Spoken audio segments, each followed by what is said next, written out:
Tut. Heh. Şimdi kesiyoruz. Ortaladık mı? Dur.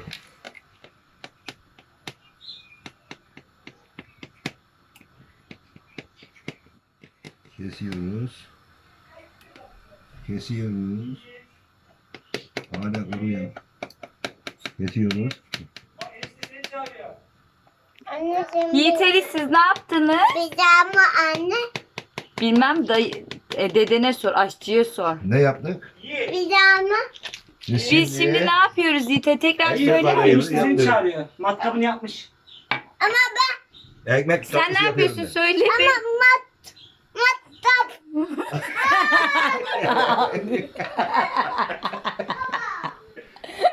Ama ben